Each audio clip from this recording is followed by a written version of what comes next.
আসসালামু আলাইকুম। অডিও আমাদের জন্য অনেক প্রয়োজনীয় জিনিস হলেও অডিও গ্যাজেট নিয়ে আমাদের বাজেটে টানাটানি মোটামুটি চলতেই থাকে।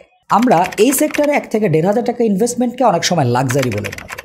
আপনাদের ইনকোয়ারি লিস্টে 1 থেকে 1,500 টাকা TWS এর চাহিদা সবসময় উপরের দিকে থাকে। আমরাও চেষ্টা করি এই প্রাইসে ভালো জিনিসগুলো আপনাদের সামনে উপস্থাপন করার। আজকে আমার হাতে শিনজি স্টোন M1 এই TWSটা আছে ১৬৯০ টাকা, তার সাথে 6 মাসের অফিসিয়াল ওয়ারেন্টি রয়েছে। শিনজির ডিস্ট্রিবিউটর কন্ট্রিভেন্স, সো তাদের dolbier.tech থেকে আপনারা কিন্তু শিনজির প্রোডাক্ট অফিসিয়াল ওয়ারেন্টি সহ পারচেস করতে পারবেন। এছাড়া আপনি পিকাবু, স্টারটেকের মতো বড় বড় ই কমার্স সাইট এবং কন্ট্রিভেন্স ডিস্ট্রিবিউশনের যে অফলাইন স্টোরগুলো রয়েছে সেখান থেকেও প্রোডাক্টগুলো পারচেস করতে পারবেন। এখন কথা হচ্ছে ১৬৯০ টাকায় ওয়ারেন্টি সহ প্রোডাক্টটাকে আমি আপনাকে রিকমেন্ড করতে পারি কিনা, আর কনসগুলো কি সে ব্যাপারে একটা ডিটেলস আলোচনা করা যাক। আপনারা দেখছেন ড্রয়েড হেড এবং আপনাদের সাথে আছে আমি হৃদয়। যে গরম পড়ছে, গরমে আবার কালো শার্ট পরছে, এর মধ্যে আবার MKBHD লাল কালারের একটা অ্যাকসেন্ট। ফ্যাব্রি লাইফের পোর্টফোলিও থেকে আপনি যে কোনো টি শার্ট অর্ডার করতে পারেন। অনলাইন অর্ডারের ক্ষেত্রে ড্রয়েড হেড এই কুপনটা ইউজ করলে ফ্ল্যাট 10% ডিসকাউন্ট পেয়ে যাবেন, অথবা আমাদের ডেসক্রিপশন বক্সের কাস্টম লিঙ্কটা ফলো করতে পারেন। আনবক্সটা করে ফেলি। বাজেট TWS হলেও এটা আনবক্সিং এক্সপিরিয়েন্স চমৎকার ছিল। স্ট্রং কার্ডবোর্ড বক্সের মধ্যে আমরা TWS পেয়েছি, এক্সট্রা কিছু ইয়ার টিপস এবং ছোট একটা টাইপ সি কেবল পেয়েছি। বিল্ড কোয়ালিটি 8-10টা TWS এর মতোই। Matte plastic build. আমার কাছে এই ডিভাইসটা মোটামুটি 1.5 মাসের কাছাকাছি সময় ধরে আছে। ব্যাগে করে ক্যারি করেছি, পকেটেও ছিল, যার ফলে এই ম্যাট প্লাস্টিকের উপরে হালকা পাতলা আঁচড়ের দেখা পেয়েছি। নিচে টাইপ সি পোর্ট এবং তার পাশে একটা LED ইন্ডিকেটর আছে। হিঞ্জটা আমার কাছে ফর দ্য প্রাইস একটু নড়বড়ে লেগেছে, এটা আরেকটু ইমপ্রুভমেন্টের জায়গা আছে। এর বার্ডসগুলো দেখতে খুবই সুন্দর। গ্লসি ব্ল্যাকের সাথে মেটালিক ডিপ ব্লু এর এই সমন্বয়টা আমার কাছে খুবই চমৎকার লেগেছে। শিনজির লোগো যেখানে রয়েছে সেই জায়গাটা টাচ ক্যাপাসিটিভ, এর সেন্সিটিভিটিও আমার কাছে স্ট্যান্ডার্ড বলে মনে হয়েছে। এয়ার টিপটা সফট ছিল, সো কানের মধ্যে আমি সহজে পড়তে পেরেছি। টোটাল প্যাকেজটা 46 গ্রাম, সো এটাকে ক্যারি করা খুব ইজি।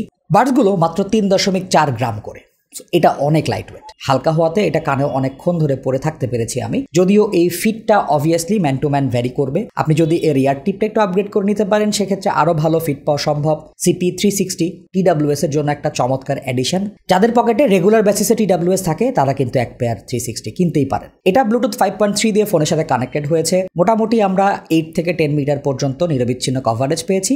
ইন বিটুইন কোনো ওয়াল থাকে সেক্ষেত্রে কভারেজ এরিয়া একটু ছোট হয়ে যায়। ডিভাইসটা ফোনের সাথে কানেক্টেড অবস্থায় আমি যদি ক্যারিং কেসে লিখে ডালাটা বন্ধ করি, মাঝে মাঝে খেয়াল করেছি এটা ডিসকানেক্টেড হতে কিছুটা সময় নেয়। এটা 10 সেকেন্ড, 15 সেকেন্ড, মাঝে মাঝে প্রায় 1 মিনিটের কাছাকাছিও যায়। সেকেন্ডলি, আমরা এটার 3টা ফোনে কানেক্ট করেছি। আমার S22 প্লাসে এটার কানেকশন একটু ফিনিকি লেগেছে আমার কাছে।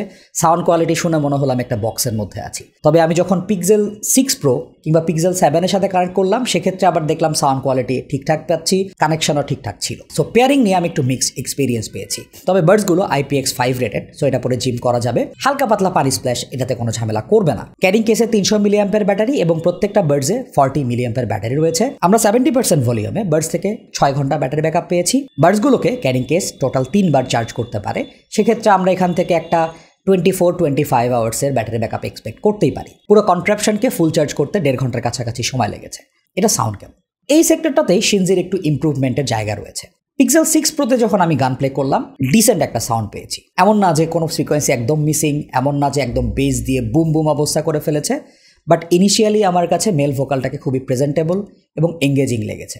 সাউন্ড স্টেজটা আমার কাছে একটু ন্যারো লেগেছে, মনে হচ্ছে আমি মাথার মধ্যে গান শুনছি। ইভেন লাইভ কনসার্ট রেকর্ডিংগুলোও এখানে খুব একটা বড় স্টেজ পায় নাই, যার ফলে ইনস্ট্রুমেন্ট সেপারেশনটা আমার কাছে একটু মিক্সড ব্যাক এক্সপিরিয়েন্স দিয়েছে। বেস সেকশনটা অবভিয়াসলি কনজিউমার TWS হিসাবে বুস্টেড, মোটামুটি ভালোই কভারেজ পাবেন। এক্সট্রিম বেজ হেডরা হয়তো আরেকটু বেজ এক্সপেক্ট করতে পারেন, ইকিউ করে বেজ বাড়া নিতে পারেন। যারা রেগুলার একটু হালকা ব্যালেন্স টাইপের সাউন্ড পছন্দ করেন তারা ব্যাপারটাকে চালায় নিতে পারবেন। ওয়ার্ম ভি শেপ টাইপের সাউন্ড, সো এখানে আমরা ট্রেবলের একটু ঝনঝনানি পেয়েছি। ট্রেবল সেকশনে আরেকটু ডিটেলস থাকলে আমি একজন কনজিউমার হিসেবে আরো হ্যাপি হতে পারতাম। সাউন্ড কম্পারিজনে এটা মার্কেটে বেশ ভালো রকম কম্পিটিশন ফেস করবে। TWS স্যার মাইক্রোফোন নিয়ে কথা বলবো না, এটা হতেই পারে না। কাজে আপনারা যে অডিওটা শুনতে পাচ্ছেন সেটা শিনজি স্টোন M1 এর মাইক্রোফোন থেকে রেকর্ড করা হচ্ছে। চেষ্টা করলাম একটু ফ্রি হ্যান্ড স্টাইলের কথাবার্তা বলি আপনাদের সাথে। আমাদেরকে কমেন্ট সেকশনে জানাবেন এটা আসলে আপনারা ঠিকঠাক শুনতে পাচ্ছেন কিনা, শুনলে আমার শুনতে। আমি এক্সপেক্ট করব শিনজি তাদের পরবর্তী মডেলগুলোতে সাউন্ডকে আরো ইমপ্রুভ করবে এবং আমাদেরকে তাক লাগাই দেবে। সো সে পর্যন্ত আমার ক্ষুধা থেকেই গেল। আশা করব আমাদের ভিডিওটা আপনাকে একটা হেল্পফুল গাইড দিতে পারবে। আমাদের ফেসবুক গ্রুপ এবং ফেসবুক পেজ জয়েন করবেন। দেখা হবে নতুন কোনো ভিডিওতে। সে পর্যন্ত সবাই ভালো থাকবেন, সুস্থ থাকবেন। আসসালামু আলাইকুম।